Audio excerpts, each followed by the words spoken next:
ஆற்றுப்படை. சரி, ஆன்சர் இதுக்கு என்ன அப்படின்னா எல்லாருமே தப்பா சொல்லிட்டீங்க. ஆனா சுக்கிரன் ஒரு 3 பேருக்கு உச்சத்துல இருக்காயா. ஆனா நீங்க சொன்ன ரீசன் தப்பு இல்லையா. திருமுருக ஆற்றுப்படை மட்டும் தான் ஆட் ஒன் அவுட். என்ன ரீசன் சார் அப்படின்னா அவர் கடவுள்ன்றதுனால ஒண்ணு இல்லை. இந்த இடத்துல கடவுளாகவும் பேசல, பாட்டுடை தலைவனாகத்தான் பேசுகிறோம். சரிங்களா, பாட்டுடை தலைவனாகத்தான் பேசுகிறோம். ஏன் ஆட் ஒன் அவுட் அப்படின்னா நீங்க பாருங்க, பொருணன் ஆற்றுப்படைனா நீங்க பரிசு வாங்குறவன் யாரு? பொருணன். பெரும்பான் ஆற்றுப்படைனா பரிசு வாங்குறவன் யாரு? பெரும்பானர், பெரிய பாணர். சிறுபான் ஆற்றுப்படைனா பரிசு வாங்குறவன் யாரு? சிறிய பாணர். கூத்தர் ஆற்றுப்படைனா பரிசு வாங்குறவன் யாரு? கூத்தன். ஆனா திருமுருக ஆற்றுப்படைனா பரிசு வாங்குறது யாரு? முருகன் கிடையாது, முருகன் பரிசு கொடுக்கிறவன். அப்ப நல்லா பாருங்க, திருமுருகாற்றுப்படை மட்டும்தாங்க பரிசு கொடுக்கிறவர் பெயரால் இருக்குது. மற்ற மீதம் இருக்கக்கூடிய 4 ஆற்றுப்படை நூல்களும் பரிசு வாங்குபவர் பெயரால் இருக்குது. சோ அப்ப உங்க 3 பேருக்கு சுக்கிரா உச்சத்துல இருக்கான் அப்படின்னு கண்டுபிடிச்சிருக்கோம். அப்படிதானே? ஆமா.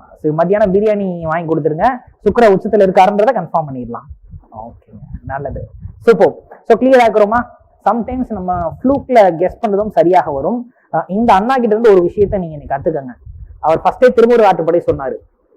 நான் வழக்கம் கேட்டேன், வேற ஆன்சர் சொன்னா இல்லைன்னு சொல்லிட்டேன்.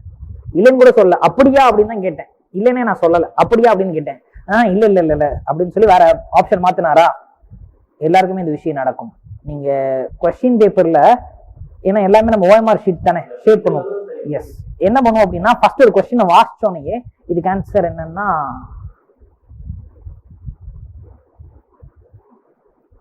இங்கடா இருக்கு. ஓகே, இப்ப சப்போஸ் இந்த கொஸ்டின் கேட்கறாங்கன்னு வச்சுக்கோமே, முதலாவதாக வைத்து என்னப்படும் நூல் இதான் கேட்கறாங்க. 8 தொகை நூல்களுள் சிலங்க ஆன்லைன்ல இருக்கவும் நல்லா கவனிச்சுக்கோங்க, ரொம்ப முக்கியமானது. 8 தொகை நூல்களுள் முதலாவதாக வைத்து என்னப்படும் நூல் எது அப்படின்னு கேட்பாங்க.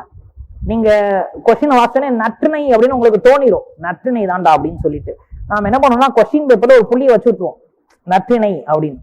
ஆனா ஷேட் பண்ண போற நேரத்துல ஆப்ஷன் ஏ நற்றிணைன்னு. அப்ப முதலாவதாக வைத்து என்னப்படும் நூல் குறுந்தொகை. எனக்கு தெரியாது, ரைட்டா? சே, கிடையாது, குறுந்தொகை தான் அப்படின்னு நீங்க குறுந்தொகையை போட்டு சொல்றீங்க, தப்பா இருக்கும்.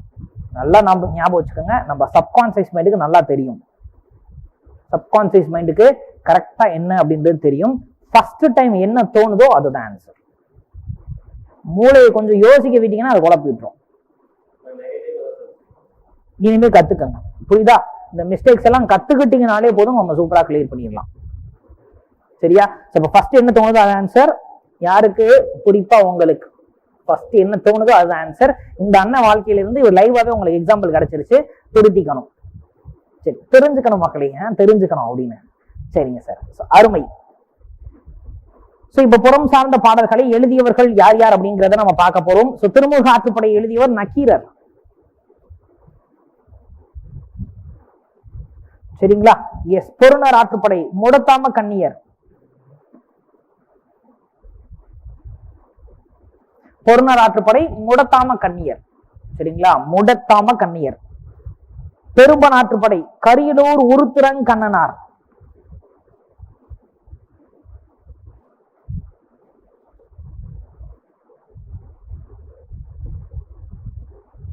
சரிங்களா? சிறுபன் ஆற்றுப்படை